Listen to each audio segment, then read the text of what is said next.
acho que desde lá de trás, quando a gente já, lá em época de Active, quando a gente já falava desse tipo de solução, a gente não encontrava barreiras, muitas barreiras de compreensão dos benefícios, de compreensão do payback, porque se eu sou o dono de uma fábrica farmacêutica, eu só vou investir em coisas que vão ter payback. E tem coisas que tem payback em 5 meses, tem coisas que tem payback em 5 anos. Então, eu preciso ter uma análise estratégica do que eu vou investir primeiro. Eu acho que aí é onde entraram, eventualmente, as nossas dificuldades. Existe um portfólio muito grande de projetos dentro da indústria, né? Seja de TI, de alguns automação. são regulatórios, né? O cara tem os que regulatórios, vídeo da rastreabilidade. Quantas vezes eu ouvi ao levar esse tema do MES, quantas vezes eu ouvi, não, é que agora eu a tenho gente que gastar está com aquilo. a gente está atento à rastreabilidade, está atento significa que tem gente trabalhando e tem dinheiro sendo investido ali. O cara tem um bolso só, né? Ou seja, ele tem um bolso só, ele precisa tratar 9 projetos que são regulatórios. É isso aí. E ele precisa escolher 1, 2 que são estratégicos. É. Ele vai ter que pôr dinheiro no regulatório, senão ele para. Senão ele para. E a Anvisa virou uma máquina de soltar RDC, né? A gente tem que falar isso também. Mas eu reforço o tema da instrução, porque agora eu começo a ver de forma explícita, você tem software dentro da manufatura, aqui estão os requisitos. Você acha que vai chegar a um ponto que não vai ter a opção de não ter software? Eu acho que não por regulatório, porque é aquilo que eu falei, é difícil eu me colocando no lado de uma entidade regulatória que quer garantir que saiam medicamentos bons lá no final. Mas nem pela prática de mercado, porque uma coisa é a questão regulatória, mercado, sim. porque o auditor às vezes vai chegar, não. Você está mostrando isso aqui em papel, mas pô, eu passei em 10, na semana passada, no mês passado eu passei em 10, todas elas usam software, você está mostrando papel, isso aqui não... É isso aí. Ele vai dar um desvio no ano que vem, você vai ter que pensar, né? Não, nessa linha acho que vai. Eu sempre apregoei isso daí. Vai chegar uma hora que a Anvisa não vai topar mais que você registre a coisa em papel. Assim como não dá para ligar no banco e pedir, me manda o extrato. Me manda um extrato, né? Me manda o extrato por correio, por o cara correio. não manda mais. Ou ir na boca de caixa, imprimir a informação sobre a sua... antiquado. Eu acho que assim, vai ser um movimento mais natural de mercado, de competitividade, de boa prática, de indústria 4.0, esse tsunami que vem que não dá para querer ficar de fora, entendeu? Mais do que se não, por exemplo, um FDA já teria chegado também, que está sempre uma década à frente, já teria chegado e forçado a indústria a trabalhar de forma... Pode ter influência também das novas gerações, né, que estão entrando no mercado? Isso sim, né? Isso sim. Né? Então, acho que são outros movimentos que vão de forma... Por isso que vem uma normativa agora para falar de, olha, se você usa digital no processo, por favor, atente-se a esses pontos. Então, ela vem assim, não use. Ela fala, mas se você usa, você tem que ter isso, porque até então, a gente não tinha muito... É claro que por boa prática e por segurança nossa, a gente sempre fez isso daí. Tem que ter backup do banco de dados. Claro que tem que ter backup, senão não é porque a Anvisa está me pedindo, senão eu fico sem informação. Mas a hora que ela vem agora e colocar uma IN falando disso, fica muito interessante. Eu acho que eu vejo no mercado todo ano, no nosso caso, dentro de Corp, mais 2, 3 cases, mais fábrica, mais logo, as pessoas avançando finalmente. Eu acho que a gente está conseguindo ganhar espaço naquilo que eu falei. Porque que você vai lá, o pessoal fala, olha, é incrível, a gente quer isso daí. Pô, tem cases que eu tô desde que entrei, desde 2015 conversando. E o tema vai e volta. O diretor da qualidade quer muito, o cara da produção, que todo mundo quer muito. Só que, quando você leva para o board, tem mais 50 pessoas levando grandes projetos de inovação, projetos relacionados a temas regulatórios. Então, você tem que competir para se fazer prioritário, para se fazer importante. E quando o board olha, mas faz 50 anos que a gente está tocando dessa forma. A gente sabe dos nossos problemas. Então, assim, acho que existe uma medição nesse portfólio de projetos do que eles entendem como mais relevante, mais propício para aquele momento. Mas a gente nunca teve dificuldade de convencer de que é uma coisa boa e inevitável. Uma hora você vai estar nesse mundo digital aí, dentro da fábrica. Também tem a questão de que a infraestrutura que é necessária para que a gente faça as coisas funcionarem, elas acabam ficando mais acessíveis ao longo do tempo, né? Rede na fábrica. Antigamente não tinha rede na fábrica, hoje tem rede. Já foi muito mais precário do que é hoje. Rede, aí até mesmo, depois de um tempo, agora a gente tem Wi-Fi. Dispositivos móveis mudaram muito. Nossa, eu lembro de programar em uns Windows CE, Pocket lembra? PC. É. Não, antes Palm, disso. Palm, lembra do Palm? Eu cheguei Palm. a fazer software em Palm. Não, mas eu cheguei a pegar a plataforma que tinha sua própria linguagem de desenvolvimento. Você tinha que aprender a linguagem de desenvolvimento para desenvolver alguma coisa que cabia naquele computador ali, que a gente chama de Pocket PC, mas era um... Mas realmente, hoje avançou muito. A velocidade das conexões, a gente até estava conversando aqui antes do começo, né? Que é uma coisa que é interessante até abordar. A questão de que a gente já está numa outra onda agora, que o convencimento é de nuvem, né? Ou seja, o MES rodando na nuvem. Eu tenho visto isso muito agora. Como a gente conversava isso agora pouco antes, né? Uma coisa que me deixa contente, por isso que eu brinco que eu tenho sorte, porque eu estou envolvido nesse contexto Corber, né? Que é um grupo global.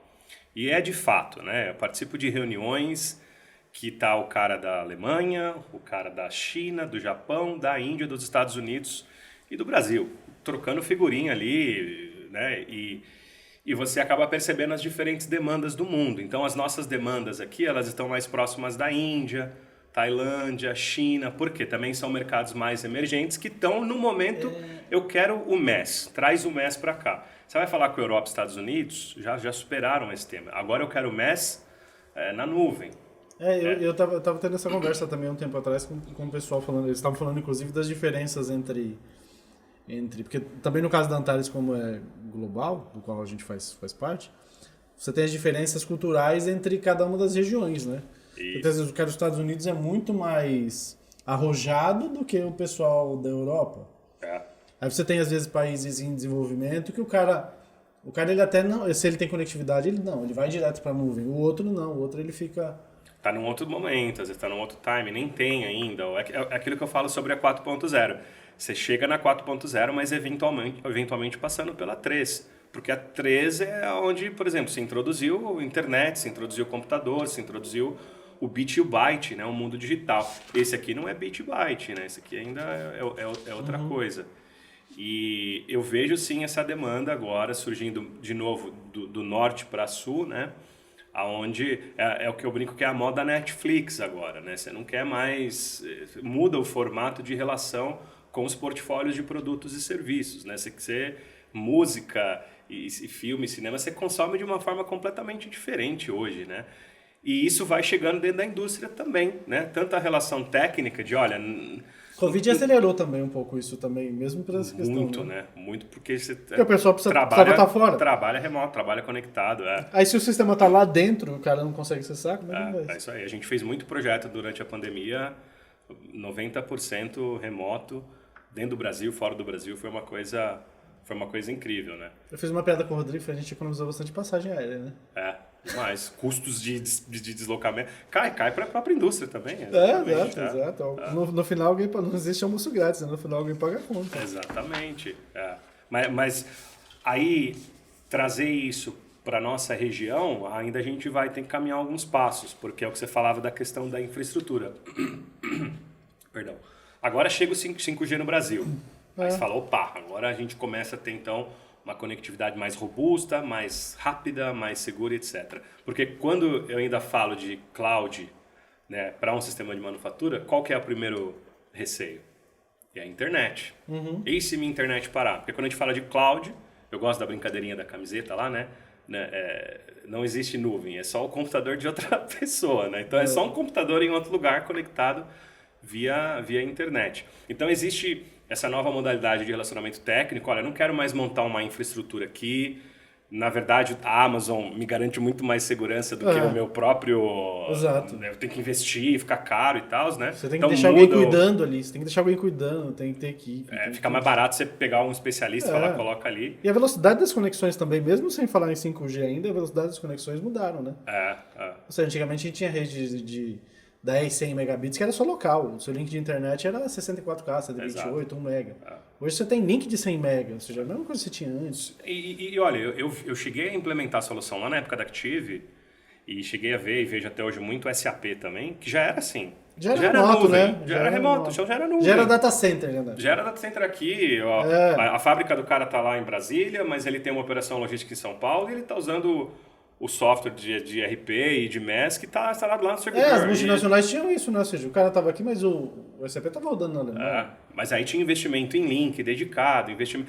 E a tomada desse risco de, olha, eu participei de projeto, eu vi isso daí. Se cair esse link, se cair a internet, a gente para de rodar o sistema.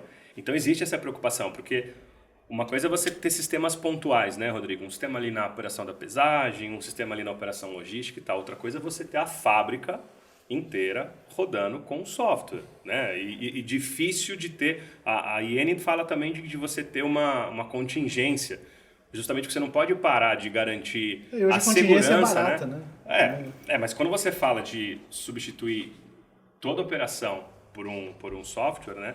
Você não pode estar inseguro quanto à sua conectividade. Não, eu tô falando assim, mas por exemplo, hoje mesmo, né? Porque eu cheguei a trabalhar em 99, eu cheguei a trabalhar em provedor de internet.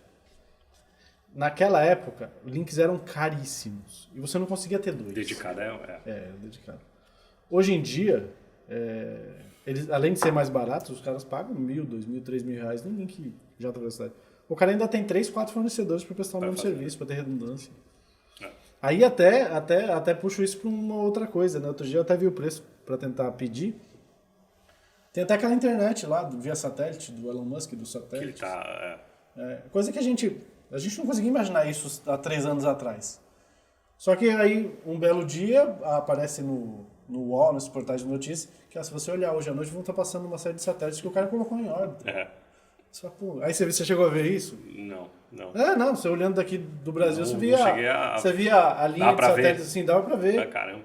Aí acontece o seguinte, a questão da barreira disso, até pelo que você falou, né, ou seja, o data center da Amazon e a infraestrutura dele é muito mais vigiada do que você com CPD, vamos falar do CPD? Pra ficar bem diferente.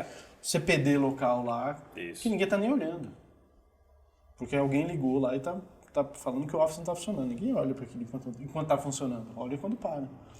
Então, a questão da disponibilidade, se fizer uma análise de risco, né, dos farmacêuticos tem muito isso, acaba sendo que é menos risco você ter fora do que ter dentro. Até porque o RP do cara já estava dando fora, o cara tem que emitir nota fiscal eletrônica e tudo mais. Já tá basicamente tudo fora na maioria dos casos. Isso aí. E esse é o que você falou. Na indústria farmacêutica, a maioria dessas coisas passa pela análise de risco. E aí? Mas tem caminho? Tem plano B? Qual que é a probabilidade disso acontecer? E quanto tempo eu vou ficar fora? Hoje em dia, a gente discute muito isso em projeto. Às vezes, ao invés de ter contingência, é você olhar para trás e falar quantas vezes seu RP caiu mesmo. Eu falo quantas vezes sua internet caiu. No ano passado caiu quantas vezes. E quando cai, é melhor ficar 1 hora e esperar voltar ou fazer na mão? Pôr em prática uma contingência? É melhor esperar voltar porque volta, né?